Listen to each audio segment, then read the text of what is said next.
अगला दिन आ जाता है। आज ही के दिन लियान की शाओ के डैड से मीटिंग थी।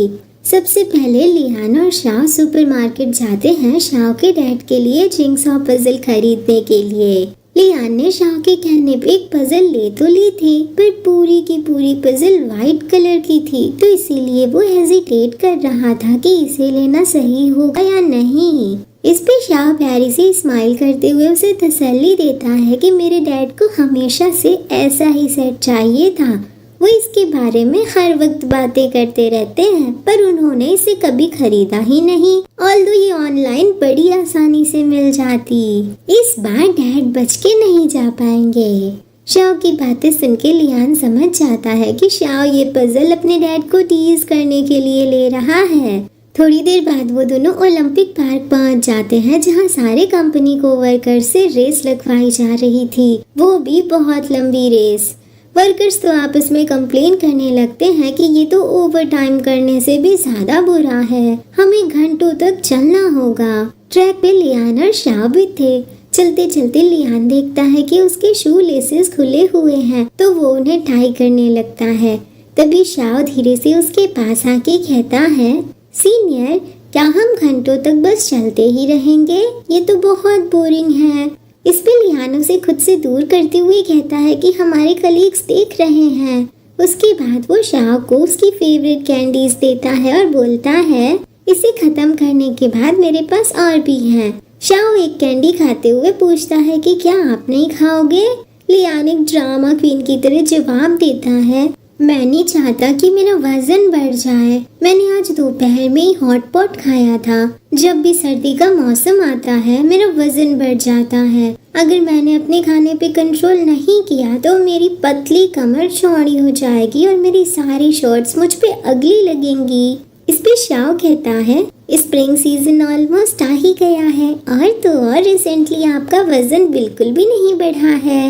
आपकी कमर अभी भी पहले जितनी ही पतली है। लियान तो शाओ की बात पे विश्वास ही नहीं कर रहा था और बोलता है कि शायद तुम मुझसे झूठ बोल रहे हो। इस पे शाओ लियान को तुरंत अपनी ओर टर्न करते हुए कहता है कि मैं बता सकता हूँ सीनियर। लियान को फिक्र हो रही थी कि कहीं दूसरे कलीग्स ना सुन ले ये बात, इसीलिए वो धीरे से शाओ से बोलता है कि धीरे बोलो। लियान की बात मानते हुए शाओ धीरे से बोलता है, मुझे लगता है कि आपका नितंब पहले से बड़ा हो गया है। ये सुन के तो लियान अपना मुंह ही फुला लेता है, पर फिर वो शर्माते हुए बोलता है, तारीफ के लिए शुक्रिया। टीम बिल्डिंग इवेंट खत्म होने में शाम हो जाती है। उसके बाद शाओ लियान को लेके अपने घर जाता है। कार से नीचे उतरते ही वो जोर जोर से अपने डैड को आवाज़ें लगाने लगता है कि डैड हम आ गए। लियान जब शाओ के घर को देखता है तो देखते ही रह जाता है। एक तो शाओ का घर ऑफिस के जस्ट पास में ही था और ऊपर से वो इतना आलीशान था कि पूछो ही मत। लियान अभी इन ख्यालों में ही था कि तभी अंकल फेंग आ जाते हैं उन दोनों को रिसीव करने के लिए।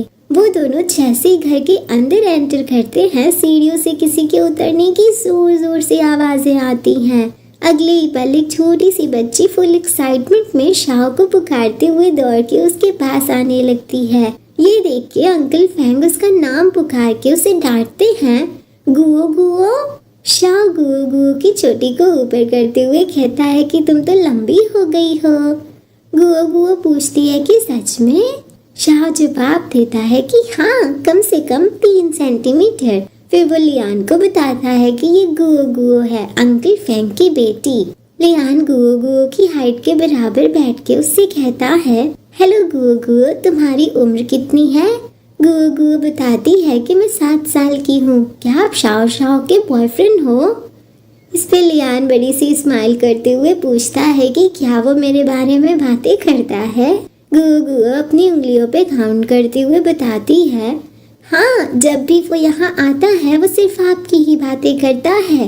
अंकल चू, आंट चू और मेरे डैड ने भी आपके बारे में बात की, लेकिन सबसे ज्यादा आपकी बातें शाओ शाओ ही करता है। उसने कहा था कि आप उसके सपनों के राजकुमार हो। गुओ गुओ के मुंह से अपने सीक्रेट्स को ऐसे बाहर आते हुए देख के तो शाओ को बड़ी शर्म आ रही थी, पर लियान काफी खुश लग रहा था। वो बड़े प्यार से गुओ गुओ के सिर को सहलाते हुए कहता है कि सॉरी कि मैं तुम्हारे लिए कुछ ला नहीं पाया। अगली बार मैं तुम्हारे लिए यम्मी सा खाना लेके आऊंगा। शाओ अंकल फैंग से डैड के बारे में पूछता है तो वो बताते हैं कि वो 301 हॉस्पिटल गए हैं। उनका एक पुराना दोस्त वहीं है, उसकी हालत बहुत खराब है, इसीलिए तुम्हारे डैड उनसे मिलने गए हैं। इस पे शाओ बोलता है कि आपको हमें पहले ही इन्फॉर्म कर देना चाहिए था, हम इतनी दूर से आए हैं। अंकल फैंग गहरी सांस लेते हुए जवाब देते हैं कि वो तुम्हारे आने से जस्ट पहले ही निकले, इसीलिए मुझे तुम्हें इन्फॉर्म करने का वक्त ही नहीं मिल पाया। मुझे तो ये भी नहीं पता कि वो आज रात तक वापस आएंगे या नहीं। क्या तुम्हें कोई इम्पोर्टेंट मैटर अटेंड करना है शाओ? शाओ को तो बड़ा ही गुस्सा आ रहा था कि वो लियान के साथ अकेले में टाइम नहीं स्पेंड कर पा रहा। वो गुस्से में कुछ बोलने वाला होता है कि तभी लियान उसे रोकते हुए स्माइल के साथ अंकल फैंग से कहता है, नहीं, कोई इम्पोर्टेंट मैटर अटेंड नहीं करना, कल तो छुट्टी है ना? इस पे अंकल फैंग लियान से बोलते हैं, आप आज यहीं क्यों नहीं रुक जाते? कल हम एक प्रॉपर गैदरिंग कर सकते हैं। मास्टर जब वापस लौटेंगे तो पूरी तरह से थके हुए होंगे और काफी रात तक लौटेंगे। लियान बड़े पोलाइटली मान जाता है, पर शाओ तो मुंह फुला के खड़ा था। वो फ्रॉन करते हुए अंकल फैंग से कहता है, हम वैसे भी आज रात यहीं रुकने वाले थे, आधी रात को कौन वापस जाएगा भला? क्या डिनर तैयार है? हम डैड का वेट नहीं करेंगे, खाना लगाइए। अंकल फैंग मुस्कुराते हुए डिनर टेबल की ओर चलने का इशारा करते हैं। अगली पल हम देखते हैं कि डिनर टेबल डिलीशियस डिशेस से भरा हुआ था। लियान तो देखते ही रह जाता है, पर वो थोड़ा हेजिटेट कर रहा था। वो शाओ से कहता है कि हमें हर एक डिश को डायरेक्टली प्लेट से खाने की बजाय थोड़ा थोड़ा खाना चाहिए। शाओ पूछता है कि ऐसा क्यों? लियान जवाब देता है कि मुझे लगता है कि मैं खुद को कुछ ज्यादा ही कंफर्टेबल कर रहा हूँ। क्या ये रूड नहीं है?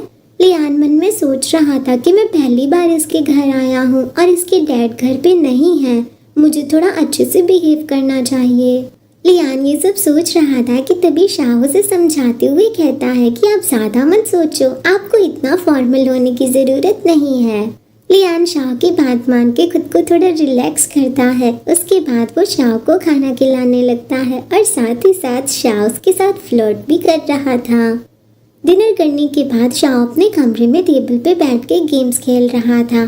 तभी बाथरूम का डोर खुलने की आवाज आती है और लियान कपड़े चेंज करके बाहर आते हुए शाओ से पूछता है, 10 बज चुके हैं, क्या तुम्हारे डैड अभी तक वापस नहीं आए?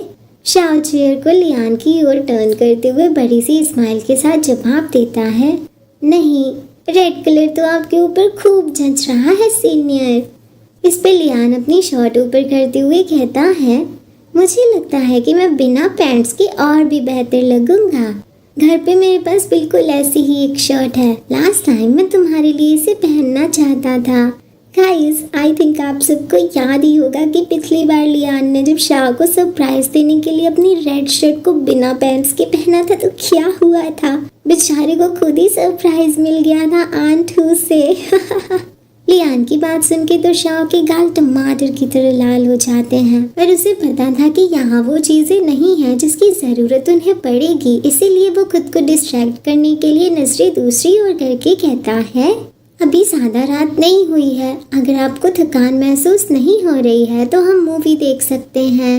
लियान समझ जाता है कि शाओ खुद को कंट्रोल करने की कोशिश कर रहा है ताकि उसे हर्ट ना हो। वो इस बात को सोच के प्यारी से स्माइल करता है और जाके शाओ की गोद में बैठते हुए कहता है, ये थोड़ा इनकन्वीनियंट होगा क्योंकि मैंने कुछ भी प्रिपेयर नहीं किया था, लेकिन मैं अभी भी तुम्हारी हेल्प कर सकता हूँ। ओहो, लियान तो नटखट हो रहा है गाइस।